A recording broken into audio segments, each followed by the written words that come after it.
script for the drama festival in, was it 2019? Oh, yeah. That feels yesterday and also so long ago at the same time. Which we entered into the Sawston and Welwyn and Cambridge drama festivals, which was really fun. And we won Best New Play at Sawston, didn't we? Yeah, and it was really rewarding.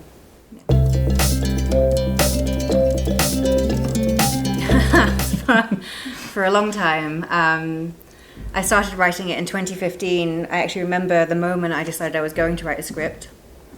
I'd been to see Cinderella at the Arts, and there was a song that the fairy godmother did for Cinderella that was basically the message of the song was, wear the right shoes and you'll find a husband. Which I just thought was preposterous. What a horrible message for children. All these little girls in the audience, or little children in the audience. What a horrible message. And I thought back to all these pantomimes we've done that are all just, you know, we mean fairy tales. It's all about, you know, the girl finding a husband and getting married, and that is the end goal for her. And right then and there, I decided I was going to write a pantomime that had a different ending. So. Oh, it's so fun. Of course it's fun. The thing about writing a pantomime is, in a lot of ways, they write themselves. You know, like a pantomime has a very clear structure.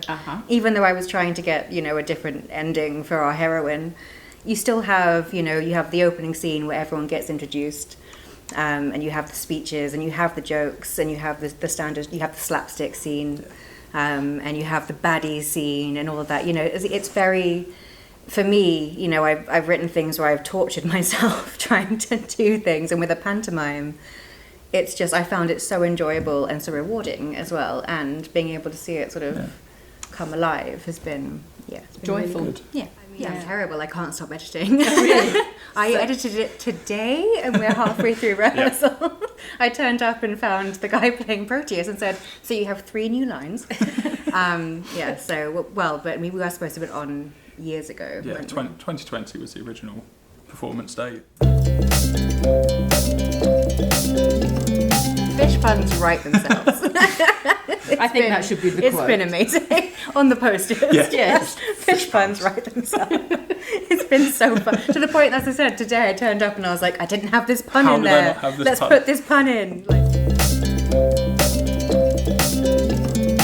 From the very beginning, Kirsty asked me didn't beg at all. No, not at all. But yeah, Kirsty asked me right from the beginning. Like, I think you mentioned that you were writing a script kind of back in 2017 to me, and it's kind of always been, you'll be directing the show for me, won't you? And I was like, yeah. And then kind of it just happened at the end of Aladdin, didn't it? Very nicely, that we were both like, I think it's the right time to. It put a little bit of pressure on you to finish it. I've been on stage a few times now.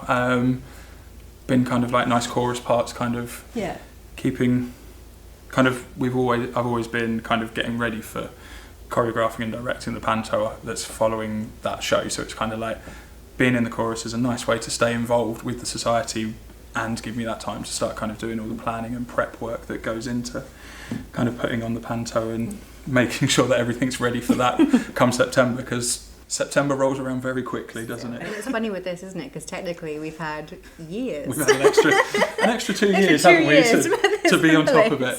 I think from my point of view, it's those extra 2 years have been really helpful in that I've kind of been able to see how the script kind of moves and how the script develops from your ideas, which has helped me in turn go, okay, that's not quite how I saw it. Actually, it needs to move and flow like this. So in our scene 5, there's a lot of that kind of development that should really be quite noticeable. Scene 5 so difficult for direction.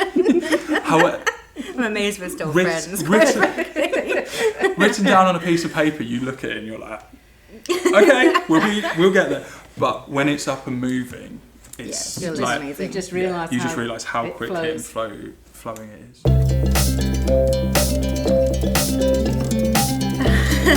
At the moment, fine, I'm loving it, I'm loving the whole process, but I do think once we come to show week, I'm going to find it really strange, just not being on stage, not being a part of that, because I mean, who doesn't feed off of that big on stage and everyone that energy, clapping and that energy, just everything. I love it so much, especially in panto. It's my favourite thing. And I do think it's going to be really, really surreal. Yeah.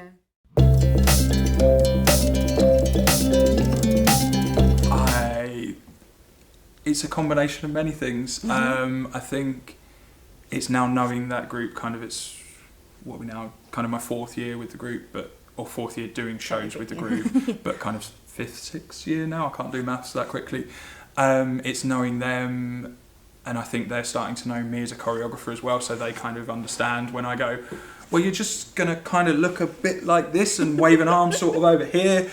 Some of them still look at me like I'm absolutely bonkers, but other members are like, yeah, I've got another body roll, is it? Yeah, another body ripple. Look out for those body ripples again.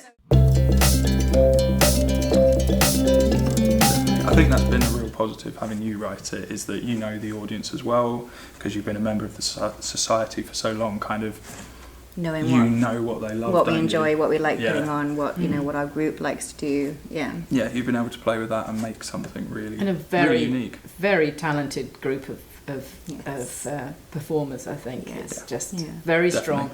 Thank you very much for watching our interview and getting an insight to the Little Mermaid's creation process. We hopefully will see you there. Tickets are now on sale, and the show dates are Tuesday the 6th of December running through to Saturday the 10th of December. You are able to book tickets at www.overplayers.uk.